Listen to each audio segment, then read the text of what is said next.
Hello everyone, welcome to my YouTube channel. ఈరోజు ఈ వీడియోలో క్యారెట్ మెంతి కూర కర్రీ చేయబోతున్నాను.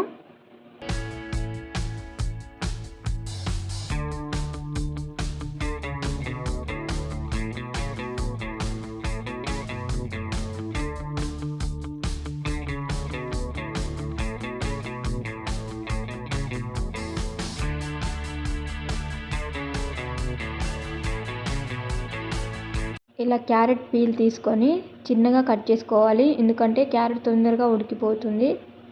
ఇప్పుడు మెంతి కూర తీసుకొని ఇలా 1-2 సార్లు వాష్ చేసుకొని కట్ చేసుకోవాలి. నేను తక్కువ క్వాంటిటీలో కర్రీ చేస్తున్నాను కాబట్టి ఒక చిల్లీ వేస్తున్నాను. ఒక హాఫ్ ఆనియన్ కూడా వేసుకోవాలి, అందుకే కట్ చేస్తున్నాను.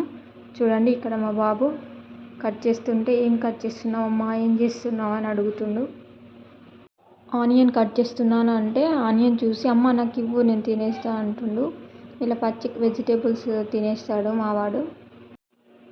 ఇప్పుడు స్టవ్ మీద ఒక కడాయి పెట్టుకొని అందులోకి నూనె కానీ నెయ్యి కానీ యాడ్ చేసుకోవాలి. నేను మా బాబు కోసం చేస్తున్నాను కాబట్టి నెయ్యి యాడ్ చేసుకున్నాను, 1 స్పూను.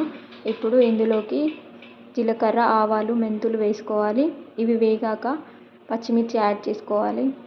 నెక్స్ట్ ముందుగానే కట్ చేసి పెట్టుకున్న హాఫ్ ఆనియన్ కూడా యాడ్ చేసుకోవాలి. ఇది కొంచెం వేగాక ఇందులోకి అల్లం వెల్లుల్లి పేస్ట్ యాడ్ చేసుకోవాలి.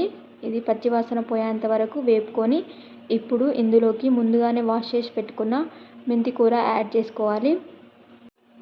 ఒకసారి మొత్తం కలుపుకొని తర్వాత ఇందులోకి క్యారెట్ యాడ్ చేసుకోవాలి. మా బాబు క్యారెట్ అస్సలు తినట్లేదండి, అందుకనే ఇలా కర్రీలాగా చేసిస్తే అయినా తింటాడేమో అని ఇలా ట్రై చేస్తున్నాను హెల్తీగా. ఇది మొత్తం ఒకసారి కలుపుకొని క్యాప్ పెట్టుకోవాలి. ఒక 2 మినిట్స్ తర్వాత ఓపెన్ చేసి చూడాలి. కొంచెం క్యారెట్ ఉడికిపోయి ఉంటుంది. ఇప్పుడు ముందుగానే హాఫ్ అన్ అవర్ నానబెట్టుకున్న పెసరపప్పు యాడ్ చేసుకుంటున్నాను. కొంచెం సమ్మర్ కదా, పెసరపప్పు పిల్లలకి పెడితే చాలా హెల్తీ అంటారు కదా, అందుకని పెసరపప్పు యాడ్ చేశాను.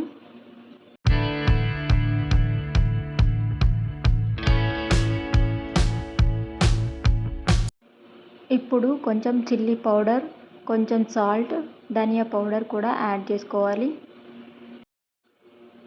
ఇవన్నీ వేసాక కలపకుండానే మూత పెట్టేసుకోవాలి.